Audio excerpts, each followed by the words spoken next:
사람이 이 땅에서 받을 수 있는 상 가운데 가장 큰 상은 아마도 노벨상이 아닌가라는 생각이 듭니다.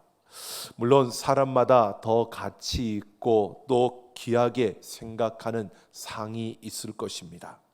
하지만 그 영향력이나 파급 효과를 생각해 보면 노벨상이 그래도 가장 큰 상이 아닐까라는 생각이 듭니다. 1901년 노벨상이 제정되었는데 그 이후로 지금까지 노벨상 시상식에서 유대인 수상자가 빠진 적이 거의 없다라고 합니다. 6개의 분야에서 이 노벨상을 주는데 이 지금까지 수상한 그 수상자들 중에 유대인이 노벨상을 받은 그 수가 30% 정도가 된다고 합니다. 뿐만 아닙니다. 여러분, 미국이라는 그 사회는 굉장히 기부 문화가 발달되어져 있는 그런 사회인데 그 사회에서 미국인들이 기부하는 그 기부금의 45%를 유대인들이 차지하고 있다고 합니다. 여러분, 우리나라 스카이라고 하는 서울대, 고대, 연대라고 하는 이런 대학처럼 미국에도 그런 아이비리그라고 하는 대학이 있습니다. 그 대학의 학생들의 23%가 유대인이라고 합니다. 세계 유수 대학의 교수들, 뛰어난 유명한 교수들이 바로 손꼽아 보면 그 가운데에도 30%가 유대인이라고 합니다. 그야말로 유대인들이 전 세계에서 막강한 영향력을 끼치고 있다라고 하는 것을 말해주고 있는 것입니다. 근데 이런 결과가 우연히 나온 것은 아니라는 것입니다. 물론 여러 가지 이유와 까닭이 있을 것입니다. 그 중에서도 많은 사람들이 손꼽는 것은 바로 유대인 그 부모의 자녀 교육입니다. 그 대표적인 교육이 어머니 중심인 쉐마 교육입니다. 쉐마는 들으라라고 하는 히브리어로 이는 구약 성경 가운데 특히 신명기에 4번이나 소개되는데요. 이스라엘아 들으라라고 합니다. 이스라엘아 들으라라고 하는 이 수사적인 문구는 이제 중요한 교훈이 시작되니까 너희가 정신을 바짝 차리고 진지한 태도로 이 말씀을 들어라라고 그렇게 말하고 있는 것입니다. 이스라엘아 들으라라고 하는 이 표현은요, 우리에게 이런 사실을 보여주는데요. 그래서 쉐마라고 하는 이 부분은 보통은 우리가 신명기 6장 4절에서 9절 이 말씀, 이스라엘아 들으라라고 시작한 이 말씀, 이 부분을, 이 본문을 가리켜서 쉐마라고 합니다. 아주 중요하게 이스라엘 백성들에게 그 주어진 하나님의 말씀이라는 것입니다. 이 쉐마, 이스라엘아 들으라라고 하는 것은요, 그 백성들에게 이러한 것을 요구하고 있는 겁니다. 그냥 단순히 듣는 것이 아니라 이 듣는 것을 개인에게는 습관으로 만들고 또 사회와 그 나라는 그 관습과 전통으로 만들어 가라는 것입니다. 이것이 너희의 대대로 지킬 규례니라 라고 하나님께서 성경에 보면 말씀하십니다. 근데 이것은 결국 너희 대대로 이것이 너희의 관습이 되고 전통이 되는, 이것이 너희 개인의 습관이 되게 하라고 말씀하고 있는 것입니다. 바로 구약시대의 신앙과 교육의 뿌리였고 그리고 핵심이었던 이 쉐마를 우리가 함께 살펴보면서요, 하나님께서 요구하시는 올바른 신앙의 습관은 무엇이고 우리의 삶의 올바른 그 습관을 우리가 가지기 위해서 우리는 어떻게 해야 되는가라고 하는 것을 함께 생각해 보려고 합니다. 오늘 4절을 보면 이스라엘아 들으라라고 한 다음에 이런 문장이 나옵니다. 우리 하나님 여호와는 오직 유일한 여호와시니라 라고 합니다. 이것을 원문으로 보면 네 개의 단어가 적혀 있습니다. 아도나이 엘로헤누, 아도나이 에하드라고 합니다.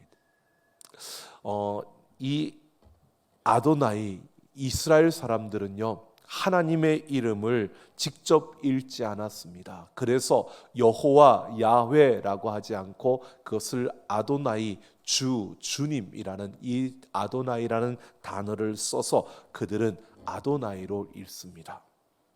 엘로헤누라고 하는 것은 우리 하나님이라는 뜻이고요. 그리고 에하드라고 하는 것은 하나라는 뜻입니다. 그러니까 이 문장이 무엇이냐면 여호와는 우리 하나님이시고 여호와는 유일하신 분이시다라고 하는 신앙의 고백입니다. 이스라엘 민족들에게 있어서 가장 근본적인 신앙 고백입니다. 영원 전부터 영원까지 계시면서 만물을 창조하시고 이스라엘을 자기 백성으로 삼으신 분은 여호와시다. 바로 그 여호와가 유일하신 분이시다라고 이렇게 고백하고 있는 것입니다. 이 신앙의 고백은 이것입니다. 바로 그 하나님이 우리의 창조자가 되시고 그 하나님이 우리의 왕이시고 우리의 주인이시다. 그분만이 우리의 주인이시다라고 고백하는 겁니다. 즉 이것은 그러기 때문에 그 하나님을 사랑하라라고 말하고 있는 것입니다.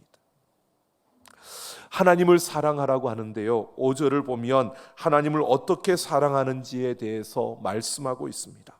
너는 마음을 다하고 뜻을 다하고 힘을 다하여 내 하나님 여호와를 사랑하라고 권면합니다. 우리가 잘 알고 많이 들었던 말씀입니다. 마음을 다하고 뜻을 다하고 힘을 다하여. 여러분, 이것이 어떤 의미인지를 보셔야 합니다.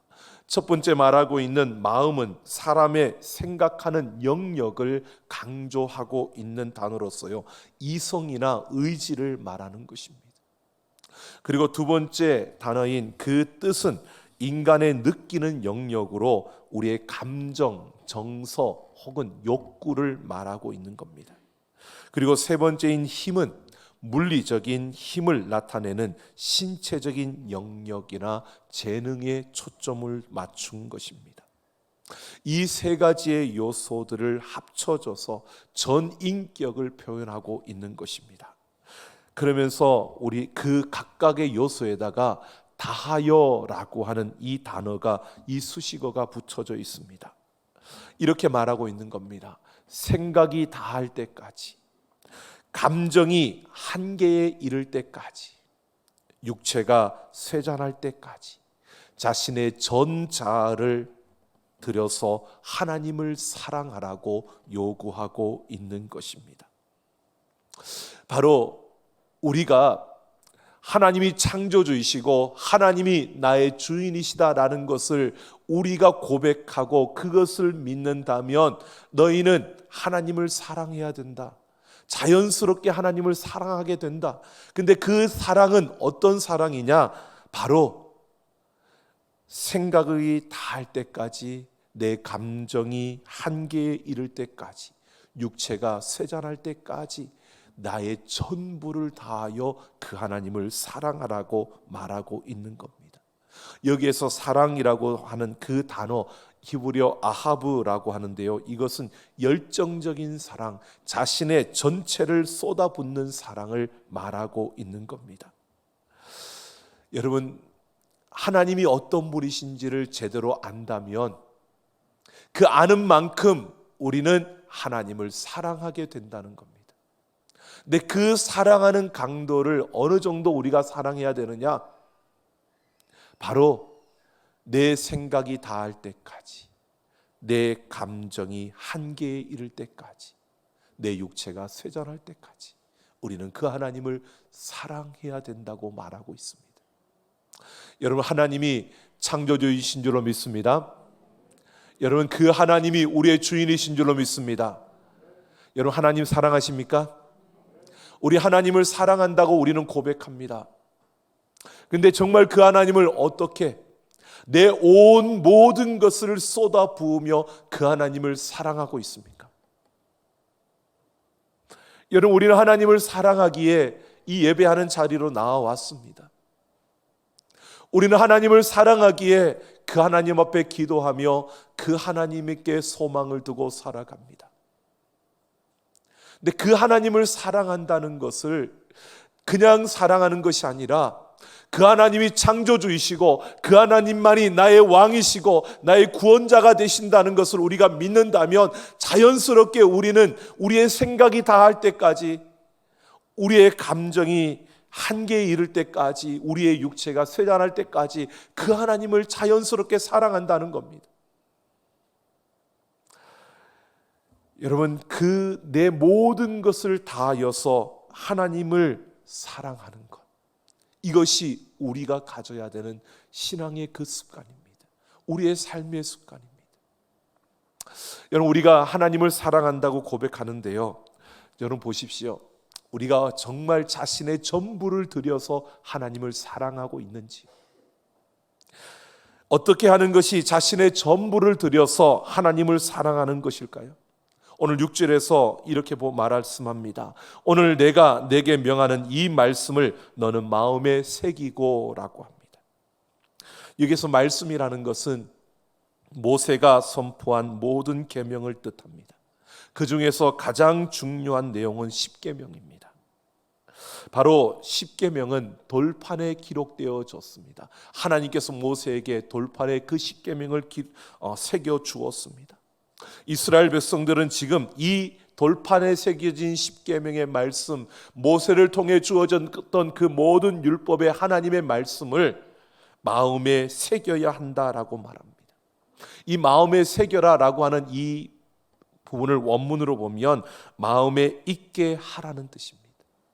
마음에 있게 하라라고 하는 것은요, 하나님의 말씀을 언제나 기억하고 묵상하며 그 의미를 찾아서 순종하라는 것입니다. 말씀의 의미를 그냥 단순한 어떤 지식으로만 갖는 것이 아니고, 하나님의 말씀을 그냥 지식으로만 아는 것이 아니라 그것을 넘어서서 내 내면으로부터 이해하고 그 말씀이 의도하는 바에 대해서 내 내면에서 동의하며 그것을 지키고 순종하는 것을 기뻐하고 열망하는, 바로 그런 모습을 가져야 한다는 것입니다. 결국 우리의 마음과 하나님의 말씀이 일치가 되게 하라는 겁니다. 하나님의 말씀을 내면화시키라는 겁니다. 하나님의 말씀이 나의 전부가 되게 하라는 것입니다. 여러분, 하나님을 사랑한다고 우리는 고백합니다. 여러분, 그 하나님을 사랑하는데 그냥 사랑하는 게 아니라 나의 전부를 들여서, 그분이 창조주이시고 나의 왕이라는 것을 믿는다면 나의 전부를 들여서 그 하나님을 사랑해야 됩니다. 그렇게 사랑하는 것은요, 하나님의 말씀이 내 내면화가 되어지는 나의 전부가 되어져야 한다는 것을 말하고 있는 겁니다. 그러면서 7절을 보면 내 자녀에게 부지런히 가르치며 라고 합니다. 이것을 원문을 문자적으로 번역하면요, 내 자녀들에게 그것들을 반복하여 말하라는 것입니다. 반복하여 계속 말하라, 이것은요, 자꾸 말하면서 자녀들의 마음에 그것이 새겨지게, 그래서 계속 반복해서 말을 하라는 것입니다. 그런데 자세히 보면요, 6절 후반부에서 내 마음에 두라라고 말씀한 후에 자녀의 마음에 새기라고 지시하고 있습니다. 그러니까 자녀의 마음에 새기기 위해서 반복하여 계속 말을 하면 그 부모의 마음에는 자연스럽게 그 말씀이 새겨지게 된다는 것입니다. 이러는 것이죠. 자녀에게 계속하여 반복하여 말하는 이것을 하기 이전에 먼저 부모의 마음에 하나님의 말씀으로 가득 채워야 한다는 겁니다. 그러니까 초점이 자녀를 이렇게 가르쳐라라고 하는 것에 있는 것이 아니라 초점이 부모에게 있는 겁니다. 내가 먼저 하나님의 말씀으로 내 마음을 가득 채워서 그 하나님을 향한 그 전적인 사랑을 가지고 설 때 그 자녀들도 그 마음에 그 말씀이 새겨지게 된다는 것입니다. 하나님께서 주신 그 말씀, 이 말씀이 우리의 마음에 가득 채워져서 혼자 있을 때든지 무슨 말을 할 때든지 언제든지 우리에게서 그 말씀을 말하라는 것입니다. 앉았을 때나 걸어갈 때나 잠을 자기 위해서 누울 때나 새로운 날을 시작하기 위해 일어날 때 언제든지 말씀을 말하라는 것입니다. 하나님의 백성들, 하나님을 사랑한다고 고백하는 우리들이요, 정말 전적으로 하나님을 사랑한다고 나타내는 것은 다른 것이 아니라 하나님의 말씀으로 가득 채워져서 하루 시간 어느 때라도 어떤 상황 속에서라도 그 말씀이 항상 대화의 중심이 되고 삶의 중심이 되게 하라는 것입니다. 하나님을 사랑한다면요, 여러분, 우리의 마음의 중심에 그 말씀이 채워져야 하고요, 하나님을 사랑한다면 우리의 삶의 중심이 하나님의 말씀이 되어야 한다는 것입니다. 그러면서 8절 9절에서 내 손목에 매어 기호를 삼으며 내 미간에 붙여 표로 삼고 내 집 문설주와 바깥문에 기록할지니라 라고 말합니다. 이스라엘은 이 구절들이 상징적인 의미를 가지고 있다는 것을 알고 있습니다. 그러면서도 그들은 문자적으로도 이것을 철저하게 지키려고 노력했습니다. 그래서 쉐마, 이 신명기 6장 4절에서 9절 말씀이 적혀 있는 그 양피지를 작은 통에 넣어서 이마와 그리고 그 왼쪽 팔에 달았습니다. 이것을 테팔린이라고 합니다. 그리고 그 쉐마가 적혀 있는 양피지를 통에 담은 것을 문이나 문설주에 붙여 놓았습니다. 그것을 메추자라고 합니다. 이렇게 테팔린과 메추자, 이것을 통해서 그들은 그냥 이것이 하나님 말씀이야, 그러니까 말씀을 붙들고 다니면 우리는 형통할 거야, 뭐 이런 의미가 아니고요, 그들은 이 테팔린과 메추자를 보면서 계속해서 그 말씀을 암송하고 그 말씀을 묵상하는 그런 수단으로 그 테팔린과 메추자를 삼았던 겁니다. 하나님의 말씀이 우리의 마음에 새겨져야 합니다. 그래서 이 하나님의 말씀, 성경을 들고만 다니는 것이 아니라 이 말씀을 여러분 우리의 마음에 채워서 우리가 끊임없이 우리의 마음속에서 이 말씀이 기억되어지고 이 말씀이 묵상되어지고 이 말씀이 계속 살아 우리의 삶의 중심이 되어져야 하는 것입니다. 6절은 말씀을 마음에 두라고 했고요, 여러분 7절은 말씀을 입에 두라고 했습니다. 8절에서는 말씀을 몸에, 신체에 두라고 했고요, 9절에서는 말씀을 내가 거하는 집, 건물에 두라고 했습니다. 그래서 이스라엘 민족 안에는 하나님의 말씀이 없는 곳이 없게 하라는 것입니다. 한 사람의 마음에서부터 그 언어의 생활, 그리고 의복, 그리고 거하는 공간, 그 모든 곳에 이르기까지 바로 하나님의 말씀이 존재하게 하라는 것입니다. 여러분, 이것이 여호와를 전심으로 사랑하는 자의 모습입니다. 내가 여호와를 전심으로 사랑한다면 내 마음과 내 언어와 내 의복과 내 공간에 하나님의 말씀으로 가득 채우는, 즉 하나님의 말씀이 내 대화의, 내 삶의 중심이 되게 하라는 것입니다.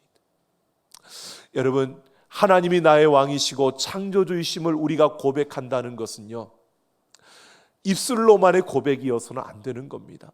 이 고백이 진정한 고백이라면 우리는 하나님을 자연스럽게 사랑할 수밖에 없습니다. 내 마음과 뜻과 힘을 다해서 내 생각이 다할 때까지, 내 감정이 다할 때까지, 내 육체적인 그 신체가 다할 때까지 그 하나님을 사랑하는 것이 자연스러운 겁니다. 이것은 어떻게 알 수 있느냐? 나의 마음에, 내 삶의 중심이 하나님의 말씀으로, 그래서 날마다 하나님의 말씀을 가까이 하는, 그 말씀을 중심에 두어서 무엇을 말하든지 어떤 말을 하든지 어떤 대화를 하든지 어떤 삶을 살아가든지 거기에서 하나님의 말씀이 풍성하게 나타나는 바로 그런 모습이 되어져야 하는 것입니다. 오늘 우리는 이런 우리의 신앙의 습관이 우리에게 있기를 원합니다. 하나님의 말씀이 우리의 삶의 중심이 되고 우리의 대화의 중심이 되게 하셔서 우리가 전심으로 하나님을 사랑한다는 것을 우리의 삶을 통해서 나타내며 살아가는 우리 모두가 되기를 예수님의 이름으로 축원합니다. 누가복음 8장에 보면요, 예수님께서 4가지 땅에 떨어진 씨에 대한 비유를 말씀합니다. 우리가 잘 알고 있는 씨앗 비유입니다. 이 씨앗이 길가 위에 바위 위에 그리고 가시떨기 속에 그리고 좋은 땅에 떨어집니다. 여러분, 이 길가와 바위 위에 떨어진 씨앗은 열매를 맺을 수가 없습니다. 뿌리조차 내릴 수가 없습니다. 그런데 가시떨기 속에 떨어진 씨앗은 뿌리가 내려집니다. 뿌리가 내려지는데 자라다가 그냥 가시떨기에 그 기운이 막혀서 더 이상 자라지 못하고 열매를 못 맺습니다. 100배의 결실을 맺을 수 있는 것은 바로 그 좋은 땅에 하나님의 말씀의 씨앗이 떨어질 때. 여러분, 이 말은 우리에게 이렇게 말하고 있는 겁니다. 우리가 하나님의 말씀이 우리의 마음에 가득 차게 해서 열매를 맺으려면 우리의 마음의 밭을 옥토로 좋은 땅으로 만들어야 된다는 것입니다. 마음의 밭이 좋은 땅이 되어야 우리는 열매를 맺게 되는 것입니다. 좋은 땅은요, 그 누가복음 8장 15절에 보면 좋은 마음으로 말씀을 듣고 지키어 인내하여 결실하는 자다라고 말합니다. 여러분, 하나님의 말씀이 우리의 좋은 땅에, 우리 좋은 마음밭에 떨어져서 100배의 열매를 맺는 자들이 되기를 원합니다. 여러분, 우리가 예배하는 이 자리에 와 있다는 것만으로도요, 우리는 길가 위도 아니고, 그리고 우리는 바위도 아닐 겁니다. 최소한 우리는 가시떨기 정도까지는 되었기에 이 자리에 와 있을 겁니다. 가시떨기이든 아니면 좋은 밭이든. 여러분, 어느 쪽인가요? 가시떨기 속에서 그 말씀의 씨앗이 떨어지면 자라납니다. 그런데 자라나긴 자라나는데 열매가 안 맺혀집니다. 여러분, 가시떨기가 좋은 땅이 되을 수 있는 것은요, 다른 것이 아닙니다. 이 가시떨기를 뽑아내야 되는 겁니다. 누가복음 8장 14절을 보면 가시떨기는 이생의 염려와 재물과 향락이라고 말합니다. 이 세상에서의 염려, 근심, 걱정거리, 또 이 세상에서 중요한 재물들, 이 세상에서 갖고 싶어하는 것들, 이 세상에서 즐기는 것들, 이것들이 가시떨기가 되어서 하나님의 말씀이 열매를 맺지 못하도록 한다는 겁니다. 여러분, 우리가 하나님의 자녀이지만 이 세상에서 살아가고 있고 이 세상에 있기 때문에 수많은 일들이 우리 앞에 펼쳐지니까 염려와 걱정과 근심이 우리에게서 떠날 날이 없습니다. 여러분, 그 염려와 걱정과 근심거리들을 뽑아내야 된다는 겁니다. 여러분, 우리가 자유로울 수 없습니다. 지금 코로나 바이러스로 온 세계가 모든 사람들이 위험 가운데 있을 때 우리라고 위험하지 않느냐? 우리도 위험합니다.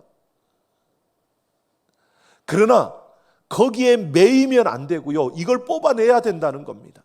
여러분, 우리가 이 세상을 살아가면서 걱정거리가 없습니까? 있습니다. 걱정거리가 우리에게 찾아옵니다. 그러나 우리의 마음의 밭에서 그것을 뽑아버리라는 겁니다. 하나님이 함께 하시니까 하나님께 기도하며 하나님께 내어 맡기면서 우리가 그 마음의 밭에서 이 가시떨기를 뽑아낼 때 우리의 마음에 그 말씀의 열매가 맺어질 줄로 믿습니다.